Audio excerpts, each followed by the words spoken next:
How big of a statistical impact do I think Cam Johnson can have in 2022 in his first season for the Arizona State Sun Devils? We'll talk about that on today's edition of the Locked On Sun Devils podcast. Are Locked On Sun Devils, your daily podcast on the Arizona State Sun Devils, part of the Locked On Podcast Network. Your team every day.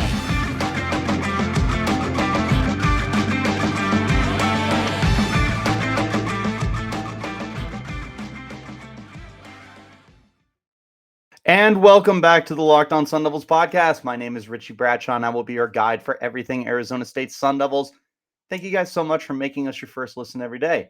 Remember, we're free and available on all platforms, including YouTube, if you would like to check us out in a visual platform. But wherever you do get those podcasts, make sure that you hit like and subscribe and turn on those notifications so that you never miss an update whenever we post a new podcast. Speaking of which, we're going to talk some Arizona State Sun Devils today. Obviously, on the Locked On Sun Devils. We're going to continue the series on making our predictions on stats for the main Arizona State Sun Devils heading into the 2022 season. Starting off the list is who I am predicting will end up being the number one wide receiver at the start of the season for the Sun Devils. That's going to be incoming transfer Cam Johnson. Cam is coming from Vanderbilt, which is, for what it's worth, in the SEC, although Vanderbilt being an SEC team is like the Arizona Wildcats being a Pac-12 team. Shots fired, but neither here nor there. Cam Johnson was a guy who had some really good production during his years over in Vanderbilt. In 4 years with the team, he racked up 124 catches, 1,233 yards, and 10 touchdowns. For what it's worth, 120 of those catches came in his last 3 seasons. He only caught 4 passes in his redshirt freshman year, I should say. And there is still a lot of time left for Cam Johnson to continue building on a solid resume that he has built so far. But he is coming over to Arizona State. There is the hope that he can find a school that can be competitive, because Vanderbilt, I think during his time there, won like 4 games, something like that. Nothing to write home about by any stretch of the imagination. He's hoping that there's going to be a lot more winning to be done in Tempe, Arizona than there was over in wherever Vanderbilt is. It's in Alabama, I know that much. But that's Tennessee. I don't know what I'm thinking. Nashville, Tennessee for Vanderbilt. Ignore me. I don't know colleges' locations all that well. I'm still learning that. But anyways, he's definitely going to be hoping for a lot more production, perhaps some better quarterback play, and an overall better offense for him to fit and gel with. And I think that's going to be the situation he finds himself in. So taking a look at his production and then turning it into my predictions here. He hasn't been a guy who's shown a ton of like deep play, deep threat ability. I think he's a guy who can create when the ball is in his hands. And Vanderbilt was good at getting him the ball underneath. Unfortunately, they weren't good at using him to his full potential, because I think this is a guy with a complete route tree and somebody who can be an effective number one receiver. And I think that's what Arizona State is potentially getting here.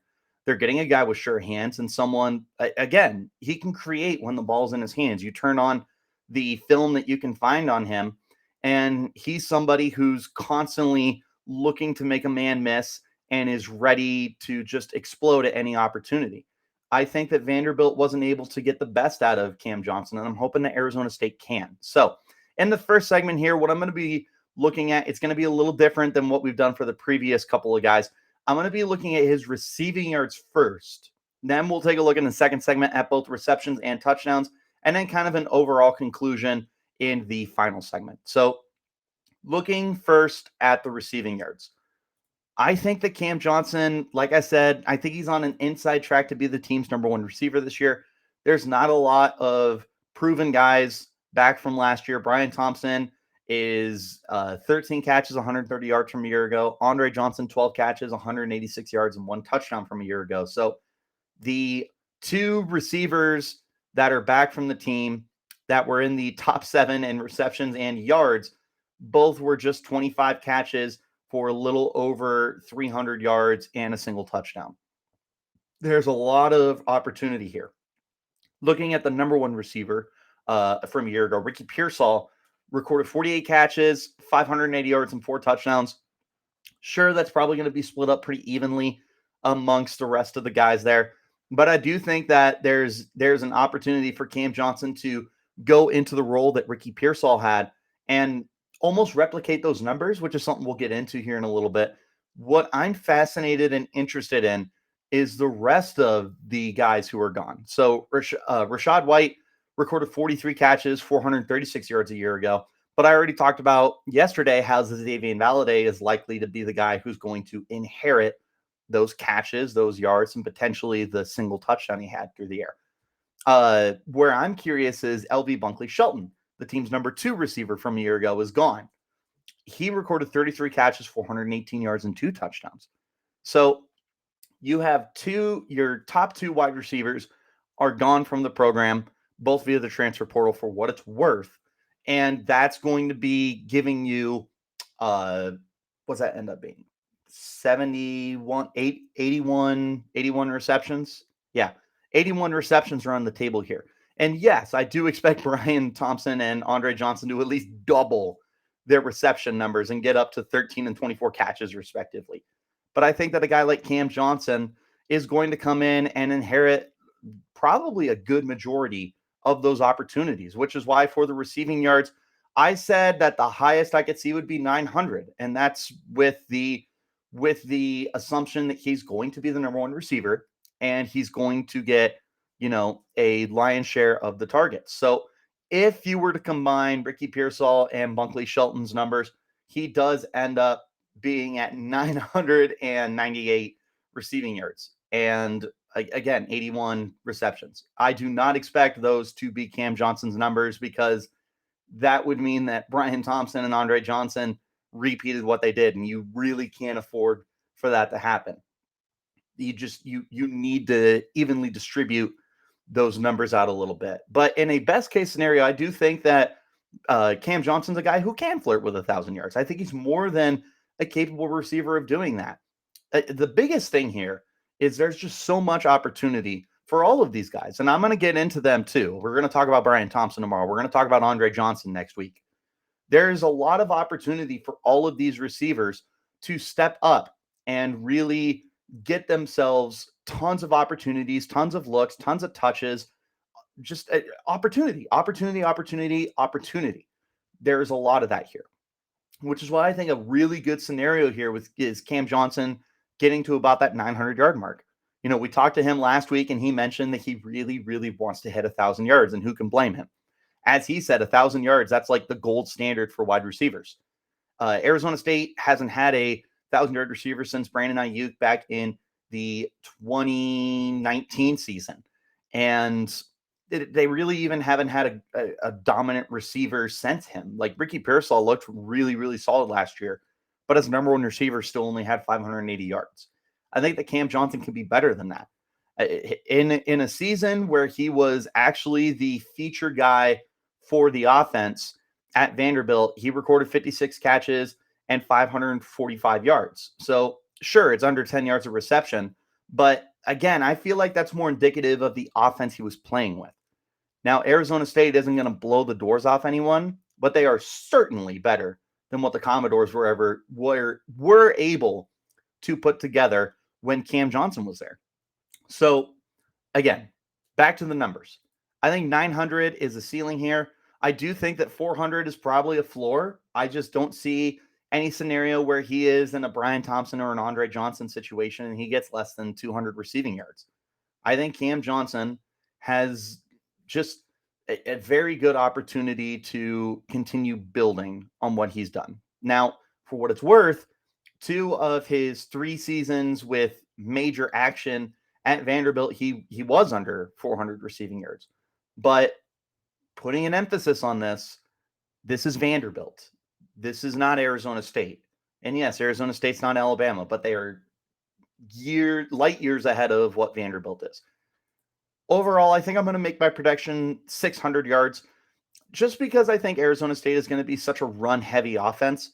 But again, Ricky Pearsall was the leading receiver with 580 a year ago. I think Cam Johnson can do pretty much that.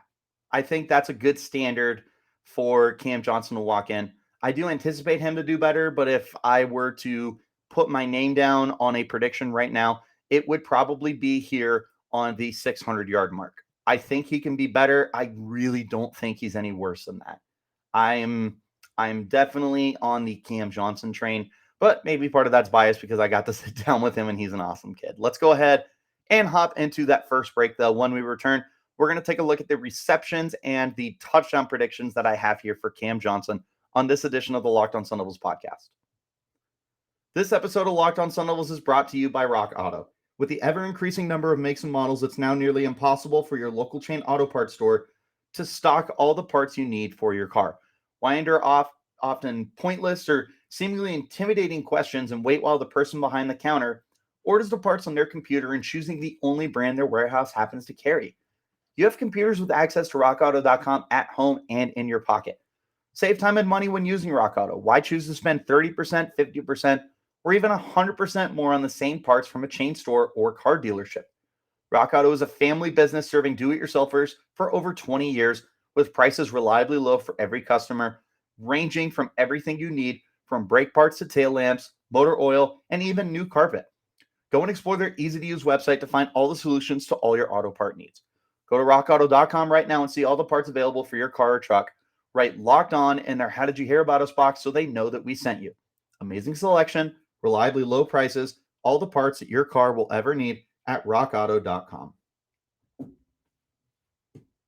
Again, thank you guys so much for making the Locked On Sun Devils your first listen every day. Remember, we are free and available on all platforms.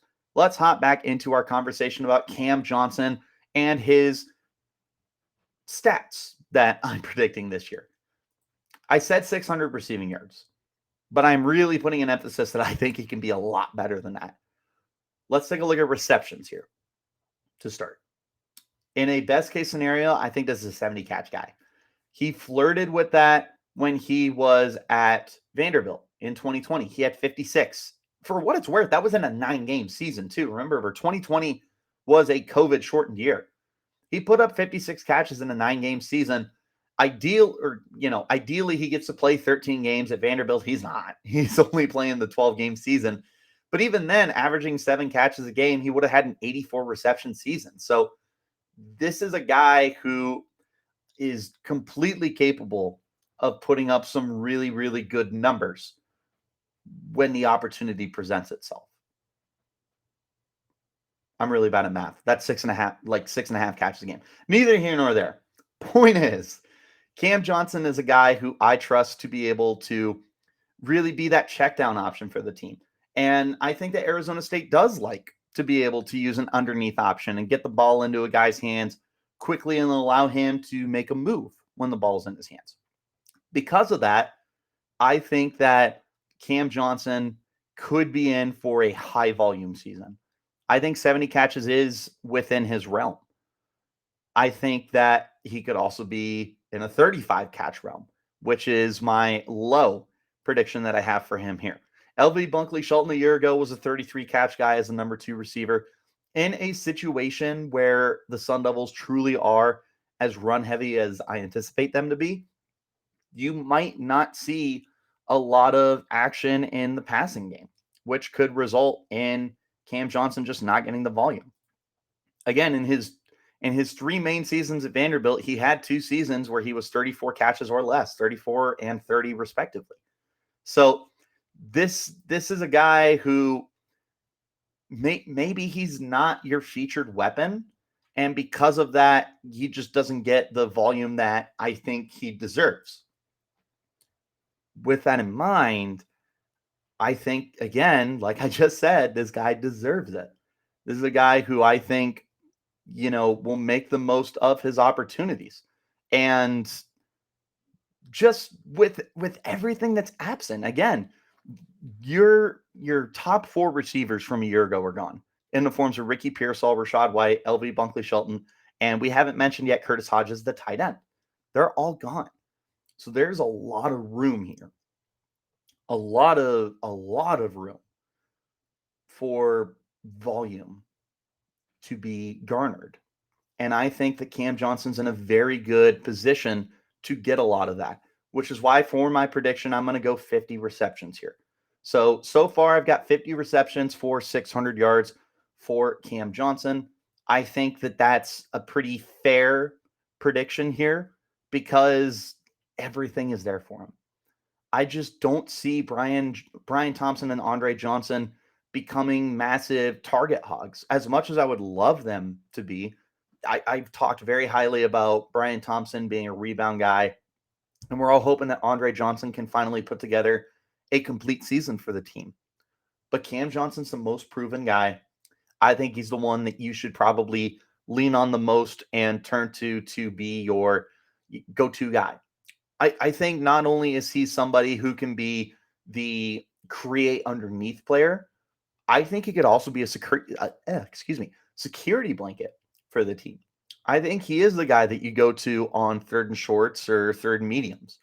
I think that you're going to be able to trust him to be that sure-handed guy who's able to get the yards that you need. You know, it's a total funny joke that me and my friends have told for many and many years when playing fantasy football. Guys like Jarvis Landry and Jason Witten, you joke, you need 5 yards, those guys will get you 7. You need 10 yards, those guys will get you 7. I think that Cam Johnson, based off of what he did at Vanderbilt, could be that guy where he's that safe 7 to 8 yard guy, but I do think he can be better. But with that in mind, I think that is what's going to turn him into like a comfort zone kind of player and like that security blanket that I had mentioned. So overall, I'm saying 50 receptions. As far as touchdowns goes, I'm not predicting a lot either way. I'm saying that an absolute ceiling here is 7. That would be if you're combining LB, Bunkley-Shelton, Rachaad White, and Ricky Pearsall's touchdowns from a year ago to get 7. I think that'd be a huge, huge, huge season for Cam Johnson, a guy who's never been a big touchdown guy. His career high, 4 touchdowns. He has 10 touchdowns in his 3 seasons as a starter for the Commodores. Again, he's a product of a bad offense in the sense of I think they really limited what he's able to do. I don't know that Cam Johnson is a double-digit touchdown guy, but I can't sit here and say that he can't be. But I also can't sit here and tell you that he's going to be. So I think 7 is a best case scenario, especially in an offense that's not going to throw a lot of touchdowns, which is why in a low scenario, I'm saying 2. I think he might only be a 2 touchdown guy, but again, I don't think that this would be completely indicative of Cam Johnson's abilities as much as it would be the offense. I think it's going to be a run heavy season, but overall I am predicting him to have 4 touchdown receptions, nothing mind blowing, but I think it's just kind of in that ballpark of what's fair to predict here for Cam Johnson. So overall, we're going to go over the final numbers in just a second, but for the receiving touchdown side of it, I would love to see him get 7 or more. I'd love to see him get to double digits. I don't think it's his fault if he doesn't. I don't think this is a Cam Johnson thing. I think it's an offense thing. And for what it's worth, this also is not me slandering Emory Jones because I think Emory Jones is capable of being a 20 touchdown pass guy. I just think that this offense, for the 100th time, is going to be very, very, very run heavy. Hence why I predicted 3 guys with 700 or more rushing yards, including the quarterback. We're going to go ahead and go into our last break now, though. When we return, we're going to go over just an overall summary of everything that I am predicting for Cam Johnson and my overview of how I feel about him going into the 2022 season. This is the Locked On Sun Devils podcast.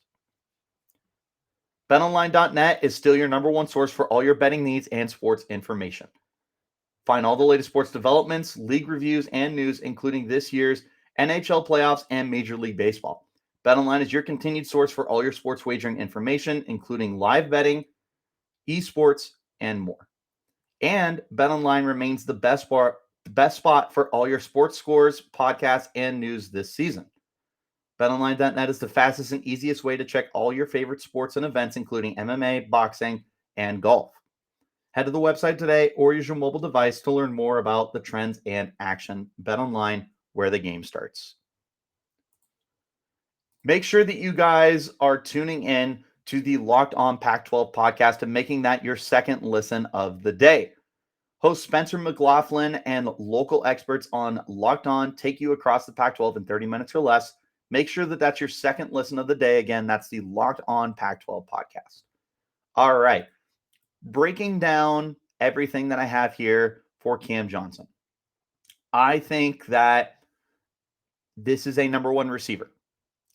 I'm not saying he's a 1,000-yard guy. I'm not saying he's a 100-catch guy. I'm not saying he's a Bolitnikoff guy. Arizona State hasn't had a player of that caliber since Brandon Ayuk, which we're coming up on 3 years ago. I think that Cam Johnson is a really, really good ball player. I think Vanderbilt really held him back. From what I've been able to see, he is so crafty. I think he's just one of those, like, he's one play away from making a dude miss and breaking off something big. I'm not saying that he is the next N'Keal Harry or Jalen Strong in terms of like ASU wide receivers, but I don't see a reason that he can't be Devin Lucien or Tim White. I don't see a reason why he can't be a sneaky productive player for the team. I think that the opportunity is certainly there. There's just so much that's gone from last year. We mentioned the top 4 guys that are gone, but Johnny Wilson's also gone. He hauled in 12 passes and 154 yards and a touchdown a year ago. There's so much opportunity here for any of these receivers to get. It could be Bryan Thompson, who I'm going to talk about tomorrow. It could be Andre Johnson. It could be one of the tight ends like Messiah Swinson, who's coming in. Maybe Jalen Conyers can find a way to step up this year for the program. But I think that Cam Johnson is the player who I would trust the most to step up into a brand new situation and be the number one receiver for the team. He's a crafty guy. I think he's smart. I think he's a lot sneakier of an explosive player than anyone is willing to give him credit for. Again, just from what I was able to see, which admittedly is not a lot, but it just constantly slippery. I understand he is under 10 yards a 10 yards a reception for his career. I truly am willing to die on the hill that is not a Cam Johnson problem. That is a Vanderbilt problem. I really, really believe in Cam Johnson this year. Call me biased if you need to, because I did get to talk to him and I was thoroughly impressed. Cam, if you're listening to this, I know that you're looking at the numbers I gave you, the 50 catches, the 600 yards, the 4 touchdowns. I know you have much higher expectations. For what it's worth, I have higher expectations too. I think that Cam Johnson is going to be someone who's just going to really blow us away and make us have this appreciation for a number one receiver that I feel like we haven't had in a while. I think that Cam Johnson is somebody who could get to that 1,000-yard mark, just depending on how much they want to throw the ball. I think that's probably the only thing that would hold him back right now. How much is this team willing to throw the football? Is this going to be a team that is going to, value one receiver over 3 or 4 guys? Is this a team that is going to give a guy like Cam Johnson the opportunities down the field? Is it going to be a really safe and boring, passive underneath offense? I don't know. I think that's the biggest thing right now is there's just so much unknown factor with this offense. It's a new scheme. It's a new quarterback. It's new everything almost. But if there's one thing that I'm trusting this year besides the run game, if there's one thing I'm trusting in the pass game, we'll word it that way. It's that Cam Johnson is a number one receiver for the team. And depending on how much volume they want to give him, whether it's my predicted 50 catches, whether it's the upside of 70, whether it's a minimum of 35, I think that Cam Johnson is a player who can do a lot with a little. I am trusting Cam Johnson to be a number one receiver this year. I'm telling you guys that you should too. This might be something that we talk a little bit more once we get closer to the season. But for right now, that's going to go ahead and wrap up this edition of the podcast. Again, thank you guys so much for making Locked On Sun Devils your first listen every day. Remember, we're free and available on all platforms, including YouTube. If you would like to check us out in a visual platform, but wherever you do get those podcasts, make sure that you hit the like and subscribe button and turn on those notifications so you get an update whenever we put out new content. If you're on Twitter, make sure that you hit me with that follow at Richie Bradshaw 36 and follow the podcast while you're there as well at LO_Sun Devils and hit us up so that we can talk all sorts of Sun Devils, basketball, football, baseball, softball, wrestling, whatever it is. We're hearing about it all the time. Arizona State's the best school in the entire world. You cannot convince me otherwise. And we're the best podcast to talk about Arizona State sports.